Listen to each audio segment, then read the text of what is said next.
menatap sepiring tumis pepaya muda yang baru kumasak. Tadinya aku berniat ingin mendadar telur saja untuk lauk sarapanku pagi ini. Hanya saja beberapa saat tadi Bi Isah, tetanggaku, meminta buah pepaya muda yang tumbuh di belakang rumahku untuk lauk makan keluarganya hari ini, dan menyisakan sebuah untukku. Karena takut terbuang sia-sia, aku pun mengupas dan memasaknya. Sepiring tumis pepaya muda ini mengingatkanku akan kenangan bersama Bapak. Pertemuan dengan Pak Lukman 3 hari lalu membuatku malas keluar. Bahkan aku juga tidak berjualan setelah pulang dari sana. Aku mengambil sedikit nasi dan mulai menyendokkan nasi dengan lauk tumis pepaya muda yang masih hangat ini ke dalam mulutku. Ada banyak kisah bersama Bapak yang teringat saat menyantapnya, hingga membuatku akhirnya meletakkan kembali sendoknya. Janji Pak Lukman adalah menikahkan salah satu anaknya denganku. Apakah Bapak bisa menerimanya? Menerima seorang pria yang sudah merenggut paksa kehormatan putri kesayangannya. Aku menunduk, memainkan sendok. Bunyi berdenting terdengar saat sendok itu membentur piring. Lama aku memikirkan nasib hubunganku dengan Mas Bima saat ini. Apakah Mas Bima akan terus melamar dan bisa menerimaku jika aku jujur padanya tentang kejadian di malam itu? Aku melirik jam yang tergantung di dinding. Sudah hampir pukul 8. Kuputuskan untuk berjualan saja hari ini. Siapa tahu dengan berjualan, pikiranku kembali tenang. Aku mulai mendorong gerobak menuju ke rumah Mak Siti, mengambil dulu barang dagangan yang akan kujual dan kubayar setelah pulang dari berjualan sore nanti. Matahari mulai naik ketika aku meninggalkan rumah Mak Siti. Matahari bersinar cerah pagi ini. Aku mulai berjalan menyusuri rute yang biasa aku lalui. Sesekali berhenti jika ada yang memanggil dan membeli daganganku. Keputusanku tepat dengan berjualan. Pikiranku setidaknya teralihkan. Entah mengapa, aku masih tak bisa melupakan pertemuanku dengan Pak Lukman. Kadang terbesit di pikiranku untuk pergi saja meninggalkan kota ini. Namun itu hanya sebatas angan-angan kosongku saja. Karena aku masih menaruh harapan besar pada Mas Bima. Mas Bima sangat baik dan sopan padaku, membuatku akhirnya bisa membuka hatiku untuknya. Perasaanku sedikit lebih baik karena beberapa saat yang lalu Mas Bima mencariku, mengabari jika esok lusa ia akan mengajakku ke rumahnya, mengenalkan aku kepada kedua orang tuanya. Makasih ya Neng Zia. Besok masih mau jualan lagi kan? Ucap Mas Siti saat aku menyerahkan uang untuk membayar barang dagangan yang kubawa tadi pagi. Masih Mak, aku juga makasih sama Mak karena masih boleh ambil barang sama Mak lagi, balasku. Aku pulang dulu ya Mak. Aku membalikkan badanku lalu mendorong gerobakku pulang ke rumah. Matahari mulai terbenam saat aku meninggalkan rumah Mak Siti. Tak lama kemudian terdengar azan maghrib yang berkumandang. Sebuah mobil terparkir di depan pagar bambu rumahku. Aku juga melihat seorang pria telah berdiri di teras rumahku saat melangkah masuk ke halaman rumahku. Karena pandanganku tidak fokus, membuatku tak melihat sebuah batu yang cukup besar menghalangi satu roda gerobakku, membuatku kesulitan untuk mendorongnya. Aku membungkuk menepikan batu yang menghalangi roda gerobakku. Namun saat aku berdiri kembali, laki-laki itu sudah berdiri di dekatku, menghampiriku. Ia melipat lengan kemeja. Tak banyak bicara, ia lalu mendorong gerobakku dan menepikan gerobak tepat di teras rumahku. "Terima kasih," ucapku cepat, sambil memalingkan wajah. Aku tak ingin melihat wajah pria itu. Jujur saja, melihat wajahnya akan membuatku mengingat kembali kejadian di malam terkutuk itu. "Namamu Zia kan? Tolong beri aku kesempatan bicara untuk menjelaskan sesuatu." Mata lelaki itu memandangku dengan pandangan mata yang terasa menelisik. Segera saja kupalingkan wajahku memandang ke arah jalan. Entah mengapa rasanya sulit untuk bersikap ramah padanya. Malam itu aku dijebak Zia, lirihnya membuka cerita.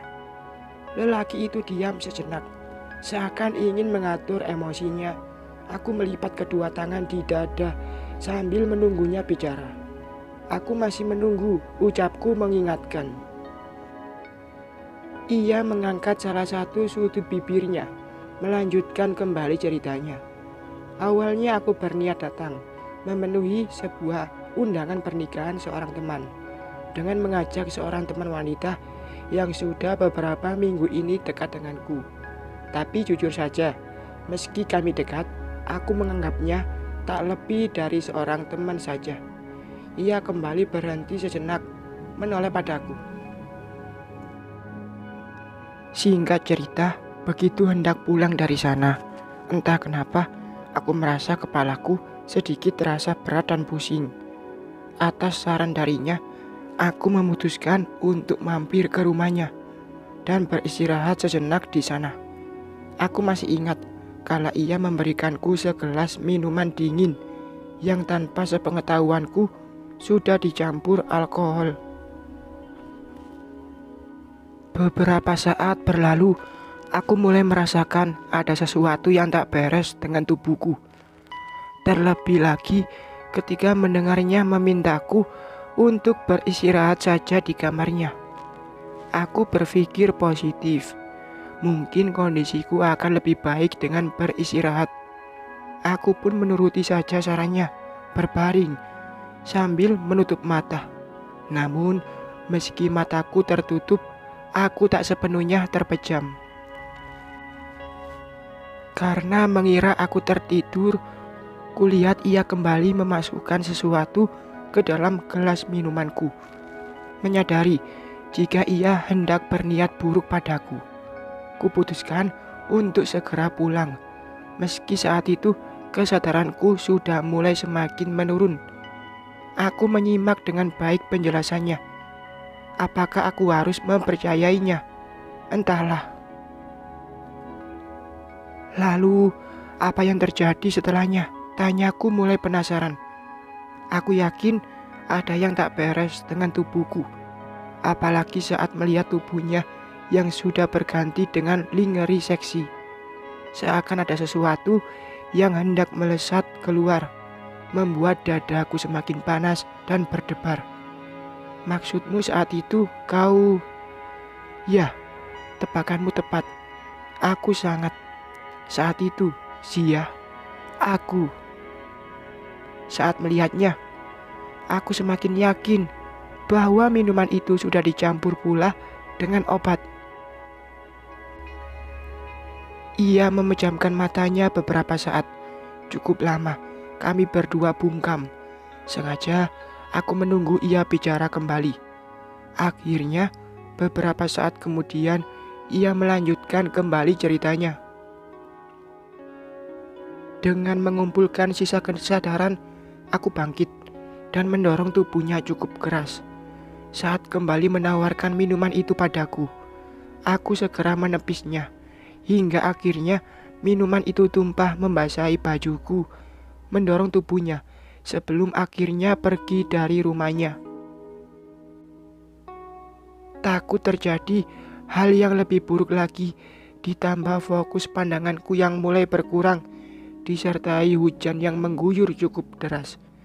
Aku memutuskan untuk mampir sejenak ke rumah Mbak Soraya. Jaraknya lebih dekat dari posisiku saat itu, jelasnya, lalu kembali diam. Dan kau melampiaskan itu padaku, sinisku menatapnya. Benar Zia, jujur saja saat itu aku sudah tak mampu lagi untuk mengendalikan, ucapnya mengakhiri penjelasan. Aku tersenyum getir. Kau sudah selesai, tanyaku dingin. Tanpa menunggu jawaban darinya, segera saja aku beranjak dari tempat dudukku, berniat untuk meninggalkannya. Tunggu sebentar Zia, aku datang ke sini hanya ingin memberi tahumu jika aku sangat menyesal. Sejak kejadian malam itu, aku selalu memperhatikanmu.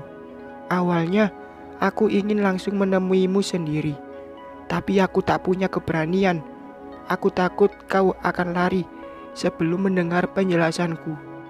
Lalu, kau meminta Mbak Soraya untuk menyampaikan permintaan maafmu, begitu? Potongku cepat.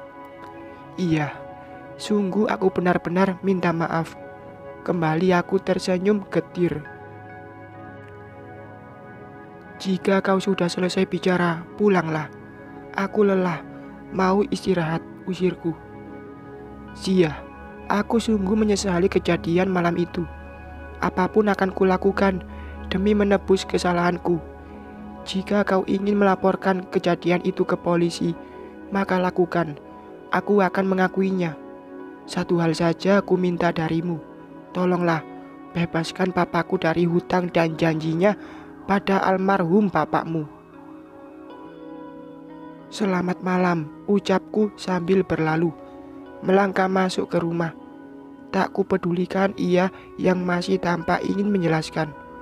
Segera saja ku tatap kasar pintunya. Sejenak, dari balik gorden aku mengintipnya yang masih berdiri diam di sana. Terserah saja, aku tak peduli. Lalu melangkah masuk ke dalam kamarku.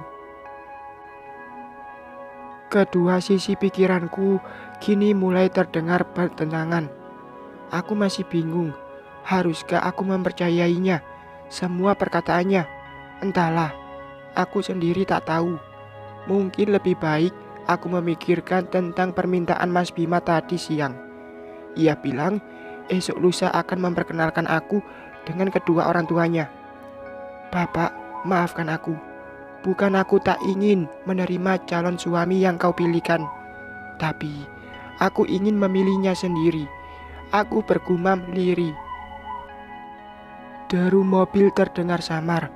Aku yakin itu adalah suara mobilnya. Untunglah ia segera pergi. Jika tidak, esok pagi akan ada gosip baru tentang diriku dan pemuda pemilik mobil mewah itu. Aku tak mau jika nantinya akan membuat Mas Bima salah paham. Bersambung.